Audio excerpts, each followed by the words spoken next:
So I did a video about the lack of courage from elected progressives like AOC and Bernie Sanders to really go to the mat publicly with some of the most corrupt figures in Democratic leadership, for whatever reason it may be. But I do think a lack of courage is an accurate way to describe it, because like I said in that video, when it comes to figures who are easy to hate, they have no problem just speaking the truth, no sugarcoating, no walking on eggshells, none of that. When it's Donald Trump, he's corrupt, he's a fraud, he's a sellout, he's working for his donors. But when it's Nancy Pelosi, when it's Chuck Schumer, when it's Joe Biden, a lot of these elected progressives, they all know that they're all corrupt as shit. They know that they're arguably as corrupt as Donald Trump. They spent their entire career selling out the working class and selling out the voters of the Democratic Party to work on behalf of big business, to work on behalf of millionaires and billionaires and their donors.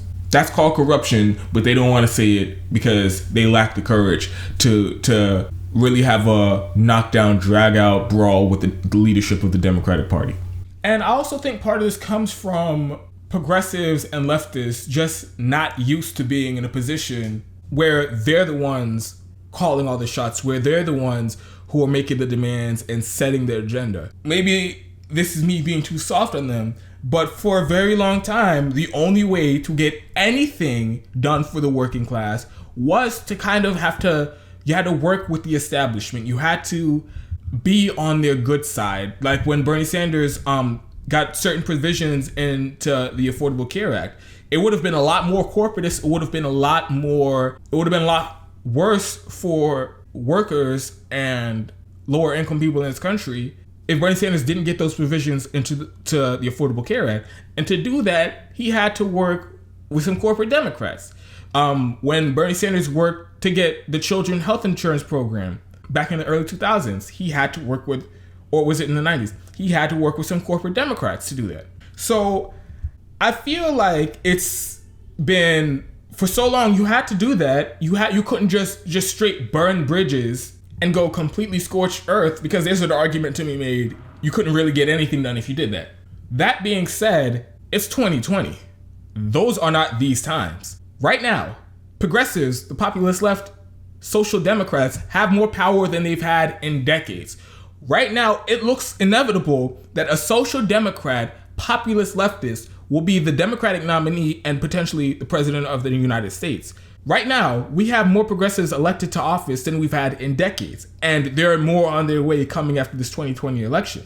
Right now, there is an unprecedented grassroots organization fighting tooth and nail to elect progressives, uncorrupted progressives, who are advocating for our policies, as well as putting pressure on anybody, whether it's a corporate Democrat or Republican, who are opposing us. We haven't had an organization like that, arguably, in the history of the country.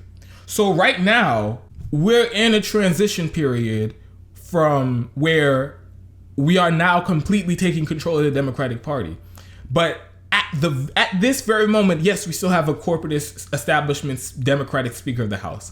And there's still corporate Democrats in the leadership in the House and in the Senate, and the corporate Democrats run the show at the DNC. Yes, all of those things are true, but it is, by anybody's prognostication, those things are not going to remain true.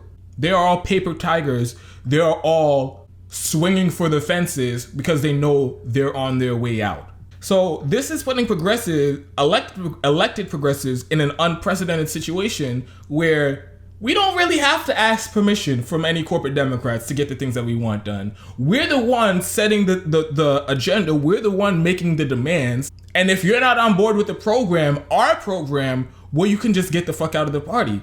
And I think it's really important that progressives, elected progressives who are in positions of power right now, Bernie Sanders, AOC, Rashida Tlaib, Ilhan Omar, it's important for them to recognize and fully use the power that they have of the grassroots organization that they're leading. Because if they keep this pandering to the establishment, it's going to be really detrimental to the movement. We're not that far off from Bernie Sanders officially becoming the Democratic nominee. And when he becomes the Democratic nominee, he has full control of the DNC. You are in charge of who gets hired. You're in charge of who will be the chair of the DNC. You're in charge of the rules and how they conduct primaries. You have real power at that point, almost unilateral power.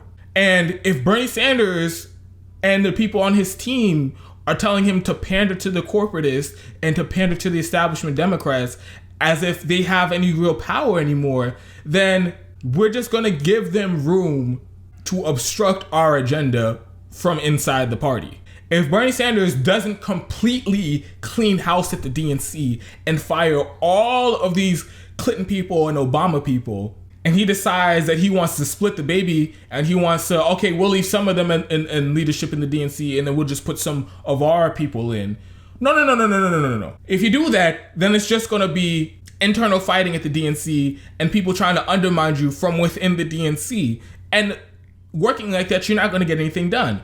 We need to do them how they did us. They shut us out of the party completely. And this isn't me saying, oh, Bernie Sanders, once you are top dog in the Democratic Party, once you and your people like AOC are really at the height of power, then you can just turn around and say, fuck the movement, fuck the people that brought us here. No. Those people you stick with and you advocate for no matter what. You never abandon those people. But the people you tell to go kick rocks were the people who were your opposition and who shut you out of power for your entire career. You tell Tom Perez and all the corporatists at the DNC who purged Bernie Sanders people from the leadership of the Democratic Party, you can tell them all to go kick rocks and fill out job applications elsewhere. Because you know what? The only people who get positions at the DNC are people who are allies to the progressive movement and who worked on Bernie Sanders' campaign or worked on other progressive campaigns of the country, or are grassroots organizers and activists. Those are the only people who get leadership positions. There's no half and half, or 60-40, or however you want to split it. No. All of it should be, it should be all or nothing. And the same with in the House. If Bernie Sanders and a wave of progressives get elected by the end of 2020, there should be no, okay, we'll let some of the corporatists stay in leadership positions in the Democratic Party. Oh, we'll let Nancy Pelosi remain the leader of the Democratic Party, but we're just going to have some of our people in there too. Nope. It should be an all-out, knockdown, drag-out fight, all or nothing. We want all of our people. We want a progressive Speaker of the House. We want a progressive majority whip. We want a progressive majority leader. We want all of it. We don't want any of them in there, because that's exactly how they did us. When they had power, they completely shut out workers. They completely shut out the activists, grassroots organizers of the party. They shut them out and they wouldn't let them get anywhere near power. And when we get it, we need to do the same so that we can enact our agenda. Or else it'll be just continued infighting. They shouldn't have any power to push back against your agenda while you're in charge of the Democratic Party. That makes absolutely no sense. The only people who should be in leadership are people who are 100% on board to implement your agenda and no one else. And judging by how AOC conducted herself in this interview and how she's conducted herself in other times like this, and how Bernie Sanders has conducted himself and other progressives on his team, it looks like they're not going to when Bernie Sanders becomes a nominee or becomes a president, they're not going to go scorched earth and completely purge the corporatist, careerist, establishment status quo defenders out of the party. It looks like they're going to try to play patty cakes. It looks like they're going to try to compromise, and they shouldn't be having any of it. And if they do, it ain't going to be good for their agenda.